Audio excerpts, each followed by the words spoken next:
Olá, meus amigos. Meu nome é Valdir Martins. Eu estou como estudante de psicologia e esse é o nosso espaço Humanidade e Psicologia, um local para reflexão, para aprendizado, para conscientização e para evolução. Então, dando continuidade ao nosso tema, o Menestrel. Hoje a gente vai para a quinta parte, lembrando que serão 7 partes que a gente vai analisar esse poema que é atribuído a William Shakespeare, mas que foi adaptado por Veronica Schofstall. Então, meus amigos, esse texto, que ele parece poesia, mas na verdade é pura psicologia científica. Então vamos conectar cada um desses versos a um grande nome da psicologia, mostrando como que a ciência valida essa sabedoria do poeta. Então, meus amigos, o texto diz o seguinte: aprende que heróis são pessoas que fizeram o que era necessário fazer, enfrentando as consequências. Aprende que paciência requer muita prática. Descobre que algumas vezes a pessoa que você espera que o chute quando você cai é uma das poucas pessoas que o ajudam a levantar-se. Aprende que maturidade tem mais a ver com os tipos de experiências que se teve e o que você aprendeu com elas do que com quantos aniversários você celebrou. Aprende que há mais dos seus pais em você do que você suponha. Aprende que nunca se deve dizer a uma criança que sonhos são bobagens. E poucas coisas são tão humilhantes e seria uma tragédia se a criança acreditasse. Então, meus amigos, esse é o texto que a gente vai refletir. E a gente vai trazer alguns autores da psicologia para, vamos dizer assim, para validar cientificamente o que o poeta está expressando, está mostrando para a gente. Então, meus amigos, o texto começa assim: aprende que heróis são pessoas que fizeram o que era necessário fazer, enfrentando as consequências. Então, isso está falando do quê? De enfrentar as consequências das nossas ações, das nossas escolhas. Né? Nós somos livres para agir, para nos comportarmos da melhor forma que a gente entende que é a coisa certa a fazer, mas essas escolhas, essas ações têm consequências, e assumir essas consequências envolve sabedoria e maturidade. Então a gente vai falar um pouquinho de resiliência e moralidade. E o psicólogo Lawrence Kohlberg, ele é autor da teoria do desenvolvimento moral, ele explicou que o nível mais alto da moralidade humana é quando a gente age por princípios éticos universais. O que isso quer dizer? Quer dizer que em todo lugar do planeta que a gente for, a gente pode pensar num princípio ético que é universal. Eu não vou fazer ao meu próximo aquilo que eu não quero que alguém faça comigo. Esse é um princípio universal.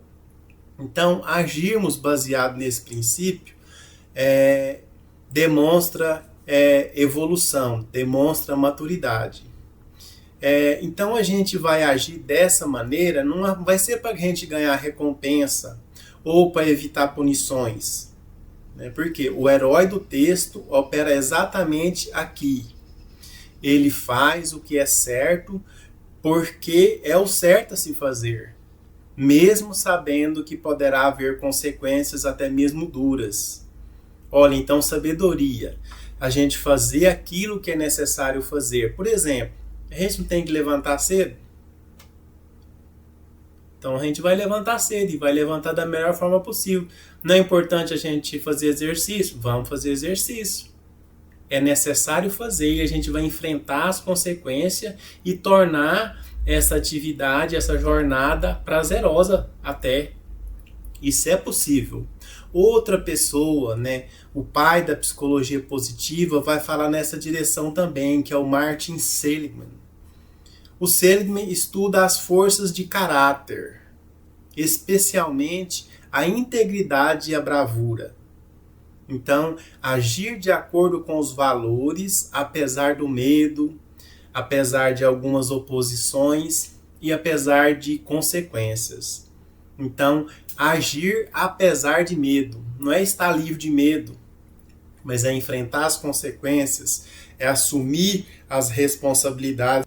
O texto diz assim: aprende que paciência requer muita prática. Descobre que algumas vezes a pessoa que você espera que o chute quando você cair é uma das poucas pessoas que o ajudam a se levantar. Que a gente vai tendo mais experiências na nossa vida. Então, essa parte do texto fala sobre a prática da paciência. Praticar paciência. O que significa? Praticar é para fortalecer a paciência. E fala também sobre vulnerabilidade, né? Porque fala que pessoas nos ajudam quando a gente cai, né? Quando a gente cai é uma vulnerabilidade da gente como ser humano e está tudo certo. E também vai falar sobre as redes de apoio. Então existe uma pesquisadora muito conhecida na atualidade que se chama Brené Brown. A Brené Brown, ela falou muito sobre a vulnerabilidade. E ela explica que a paciência conosco próprio e com os outros nasce de uma capacidade de abraçar a vulnerabilidade. Por quê? Porque a vulnerabilidade é uma condição humana nossa. Então, se é uma condição humana nossa, se ela é parte da existência humana, mesmo sendo um desafio, é importante que a gente abrace, que a gente acolha. Continuando, a gente vai descobrir ajuda onde não se esperava. E a gente descobrir ajuda no próximo onde que a gente não espera, isso é o ápice da conexão humana real. De repente tem uma pessoa que convive próximo a nós nem somos tão chegados por receios, e a gente, em algum momento, a gente vai perceber que essa pessoa, no momento de vulnerabilidade nossa, que a gente estiver caído, essa pessoa estará ali para nos ajudar a levantar.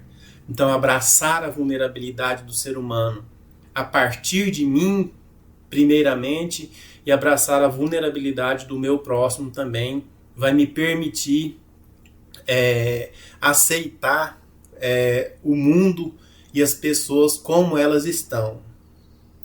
Então, o texto continuando diz o seguinte: aprende que maturidade tem mais a ver com os tipos de experiências que se teve e o que você aprendeu com elas do que quantos aniversários você celebrou.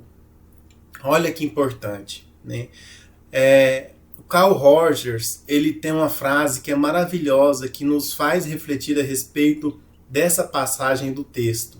Porque ele diz assim que nenhuma técnica e nenhuma teoria ela é mais importante do que a experiência humana. Porque é essa experiência humana que nos capacita a conhecermos verdadeiramente a realidade, né? Eu vou dar um exemplo. De repente, alguém chega para o João e pergunta: João, você gosta de caviar? Ele fala assim: eu gosto. Por que ele vai falar que ele gosta? Porque ele já experimentou, ele já passou por aquela experiência. Então, a gente pergunta para o José: José, você gosta de caviar? Ele fala: não sei, eu nunca experimentei. Então, olha a importância da experiência humana.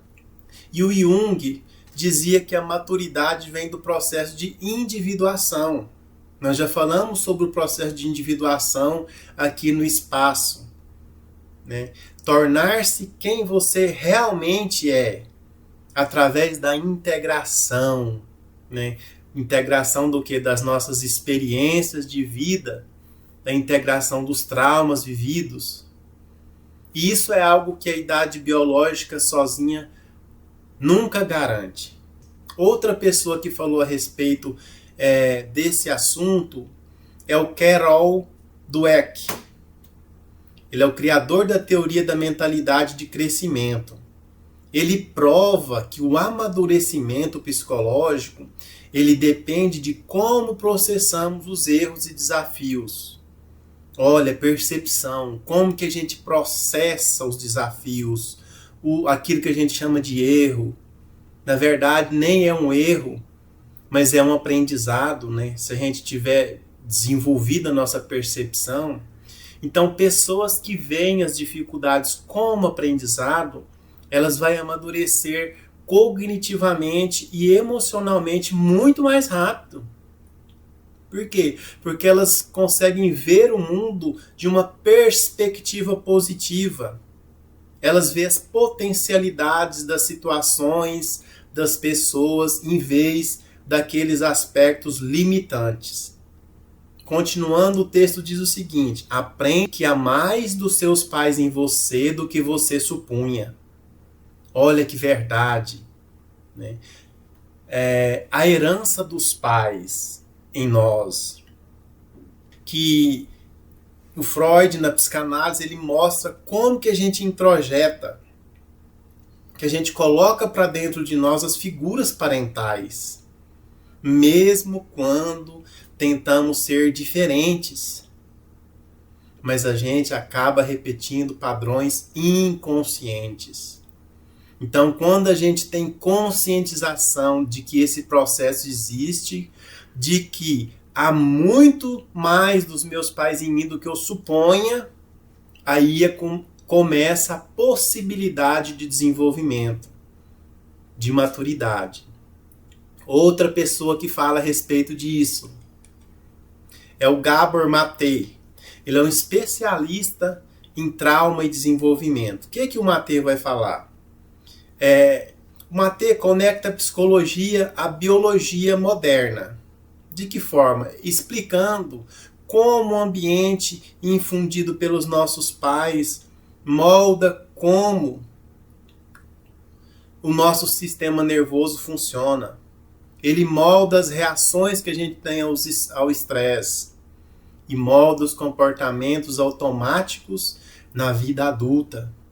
Que existe, está falando até de epigenética. Por que epigenética? Porque ele fala assim que a psicologia está conectada à biologia, explicando como o ambiente infundido pelos nossos pais, lá na infância, ele vai moldar o nosso sistema nervoso, vai moldar nossas reações ao estresse e comportamentos automáticos na vida adulta. Olha que interessante, né? Continuando, o texto diz o seguinte: aprende que nunca se deve dizer a uma criança que sonhos são bobagens. Poucas coisas são tão humilhantes e seria uma tragédia se essa criança acreditasse nisso. Está falando de desenvolvimento infantil e autoeficácia. E quem vai falar um pouquinho sobre isso na psicologia para a gente é o Erik Erikson. Na sua teoria dos estágios psicossociais, a infância é marcada pelo conflito entre iniciativa versus culpa e também pela indústria versus inferioridade. Se humilhamos os planos de uma criança, os sonhos de uma criança, a gente gera na criança o sentimento de inferioridade e culpa. Olha que coisa séria que a gente está falando. Né? A gente vai fazer o quê? A gente vai podar a capacidade dessa criança de criar no futuro. Falar para essas crianças que esses sonhos são bobagens, né? Se os planos dessa criança a gente falar que é bobagem, a gente gera um sentimento de inferioridade e culpa, né? Podando sua capacidade de criar no futuro. Então, olha o desafio que nós temos a enfrentar para a gente nos policiarmos, para a gente potencializarmos os sonhos das crianças. Para quê? Para a gente favorecer essa fase de desenvolvimento. Outra pessoa que fala a respeito é o Bandura, Albert Bandura. Ele cunhou o termo autoeficácia. Então, o que é autoeficácia? Autoeficácia é a crença de uma pessoa na sua própria capacidade de ter sucesso. Olha, autoestima. Então, destruir o sonho de uma criança liquida a sua autoeficácia, fazendo com que ela desista antes mesmo de tentar. Então, meus amigos, só para concluir, o poema ele descreve com a linguagem do coração, né? Aquilo que a psicologia procura demonstrar com a linguagem da ciência. Então, nós temos dois opostos que se complementam. O poema, a autora traz a parte do coração, e a psicologia que traz e aponta de forma científica. E os dois se unem e formam um todo fortalecido. Então, segundo o texto, segundo a psicologia, crescer é aprender a agir com coragem. Transformar experiências em sabedoria. Reconhecer a influência de nossas origens, sem sermos determinados por elas. E preservar a esperança e os sonhos que sustentam o desenvolvimento humano. Que coisa maravilhosa, meus amigos. Então a poesia emociona, a psicologia explica. E quando as duas caminham juntas, ajudam-nos a compreender melhor o que significa tornar-se plenamente humano. Então, essa é a nossa contribuição do vídeo de hoje e obrigado.